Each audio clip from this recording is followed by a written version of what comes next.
Bonjour à tous et bienvenue dans cette nouvelle vidéo qui aurait pu être la première de ma chaîne, la sophrologie. Souvent quand je dis que je suis sophrologue, je me heurte en fait aux personnes qui ne savent pas trop ce qu'est la sophrologie, comment la définir, à quoi ça sert. Et donc voilà, j'ai décidé d'en faire une petite vidéo pour lever le mystère sur cette thérapie qui parfois est un petit peu sombre pour certains ou alors qui est complètement mal comprise. En bref, la sophrologie, c'est quoi? Comme notre dernière vidéo sur les émotions, j'aime revenir à l'étymologie des mots puisque ça donne le sens premier. L'étymologie de sophrologie, ça vient de sos en grec qui veut dire harmonie, phrène qui veut dire conscience et logia qui signifie science ou étude et non étude. C'est donc littéralement l'étude de l'harmonie de la conscience. Il y a une notion d'harmonisation et une notion de s'étudier. C'est vrai qu'en sophrologie, on pratique souvent, pour commencer, le scan corporel, c'est-à-dire de voir comment on se sent à un instant T, se reconnecter à son corps. La sophrologie, c'est tout ce qu'il y a de plus palpable. C'est au croisement de plusieurs disciplines, puisque quand Alfonso Caicedo a créé la sophrologie, il s'est inspiré de plein de disciplines différentes, orientales et occidentales, pour fonder cette sophrologie. Alors, quelles sont ces disciplines? C'est important d'en parler puisqu'on peut trouver parfois des similitudes, avec les disciplines et effectivement, ça en est inspiré. La phénoménologie, pour ceux, qui connaissent notre cher Husserl ou alors qui ont des lointains souvenirs de cours de philo, la sophrologie, c'est l'étude des phénomènes. C'est-à-dire qu'on apprend à se reconnecter à ses sens sans essayer de les analyser ou de les juger, mais simplement de les accueillir. Le phénomène de ne rien ressentir, c'est aussi un phénomène et en sophrologie, on se centre beaucoup sur ce qu'on ressent dans notre corps sans chercher à l'interpréter. C'est également une inspiration avec la méthode Vitose. En sophrologie, on dit que la répétition fixe la notion. Et oui, il n'y a rien de magique. Si on ne pratique pas, c'est comme tout, le corps n'ancre pas les nouveaux mécanismes. Et c'est exactement ce que dit la méthode Vitose, entre autres. En sophrologie, on invite la personne à être régulière pour ancrer les nouveaux mécanismes positifs. C'est également inspiré de la méthode Coué. Vous savez, le fameux «si je me dis que c'est possible, alors ça marchera». En fait, cette inspiration-là, elle a créé la visualisation positive qui intervient souvent, dans les différents exercices qu'on propose, puisque le cerveau est un organe absolument incroyable qui ne fait pas la différence entre le réel vécu et le réel imaginé. Et donc, on va pouvoir induire des nouveaux mécanismes positifs. Par exemple, quand on se prépare à une échéance et qu'on imagine le pire, au contraire, on va lui faire imaginer le meilleur et le jour de l'échéance, vous aurez l'impression que ça s'est déjà passé dans les meilleures conditions possibles et donc ça se passera bien. Et puis enfin, Jacobson, alors évidemment je n'ai pas cité ici toutes les influences, mais Jacobson me paraissait aussi intéressant puisqu'il parle de décontraction musculaire et c'est exactement le but des exercices de relaxation dynamique qui sont dans la première partie des séances. Et donc, si je voulais résumer, la sophrologie, c'est une thérapie brève, c'est-à-dire que en général, c'est entre 8 et 15 séances au maximum. C'est une méthode verbale, il n'y a pas de notion de toucher, qui mixe trois piliers fondamentaux: la respiration contrôlée, la visualisation positive et les mouvements symboliques. Les mouvements symboliques qui sont en fait les relaxations dynamiques. La sophrologie, ce n'est pas de l'hypnose. C'est-à-dire qu'à la différence de l'hypnose, on ne travaille pas sur l'inconscient. Il y a certaines choses qui remontent, mais on n'explore pas l'inconscient. On peut dire qu'on va moins loin dans cet état de détente extrême. C'est pas non plus de la magie, il n'y a rien d'ésotérique. C'est tout ce qu'il y a de plus palpable puisqu'on se reconnecte à ses sens, à l'instant présent et à son pouvoir, à ses propres ressources.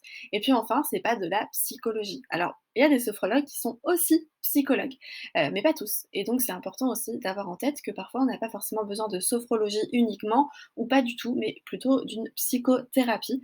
Et les sophrologues qui respectent le code de déontologie doivent être en mesure de vous dire que ce ne ressort pas de leur champ d'action s'ils sentent que vous avez besoin plutôt d'être accompagné par une psychologue. Alors, en sophrologie, on crée ce qu'on appelle des protocoles. C'est pour ça que c'est une thérapie brève, entre 8 et 12 séances, parce qu'on respecte pour chacun des protocoles qui sont créés sur mesure pour chaque personne, et j'insiste, jamais vous aurez le même protocole que votre voisin, votre ami, votre conjoint, etc.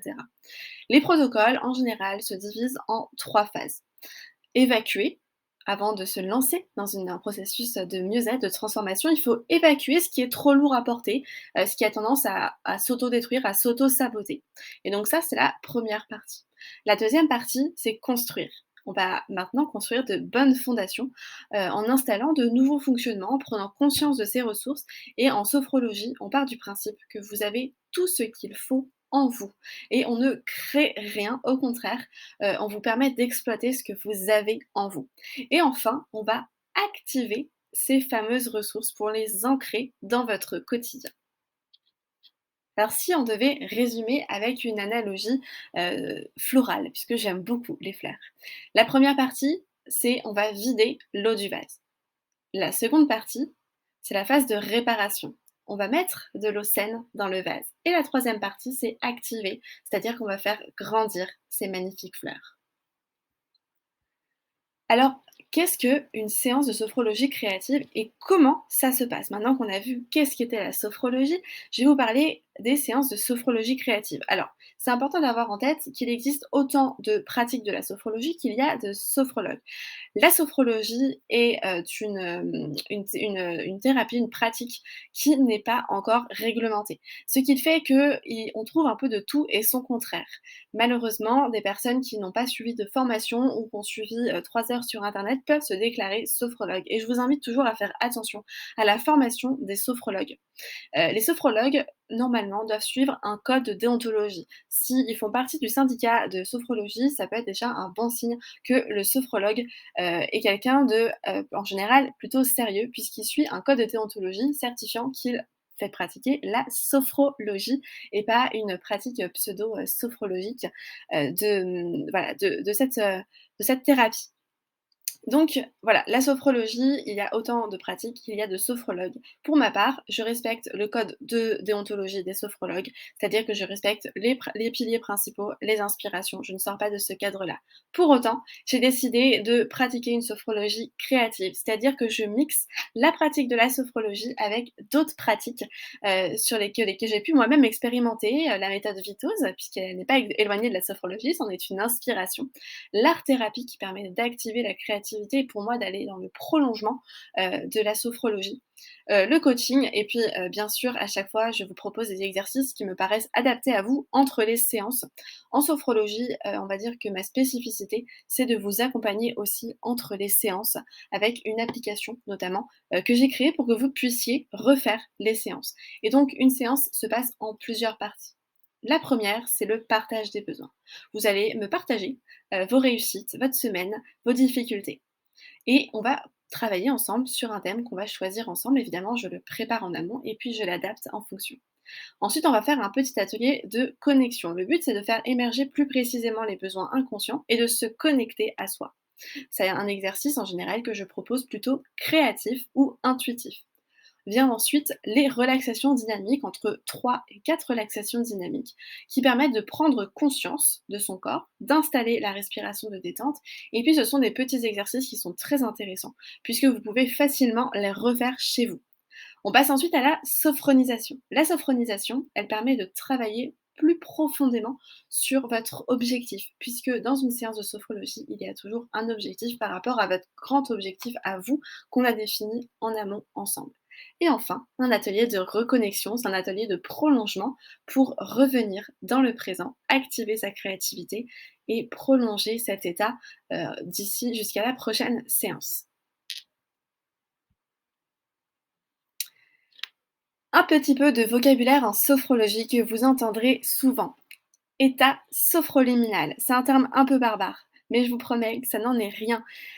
L'état sophroliminal, c'est le but de la sophrologie, c'est-à-dire que quand, vous faites les visualisations positives, vous êtes en état dit sophroliminal. En fait, c'est un état tout simple par lequel tout le monde passe, quand vous vous endormez ou quand vous allez vous réveiller. C'est l'état entre la veille et le sommeil, c'est-à-dire que le cerveau, il est plus malléable à ce moment-là. Vous savez, c'est un état où vous avez plein d'images, parfois sans queue ni tête, qui passent dans votre tête, un piano qui croise un cerf, qui croise, je ne sais pas, un ordinateur et cetera. Il y a des images un peu sans queue ni tête qui passent.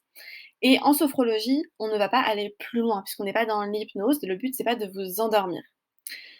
Les relaxations dynamiques, je vous en parlais, ce sont des petits exercices utilisés en première partie de séance et qui allient mouvement symbolique, décontraction musculaire et respiration contrôlée.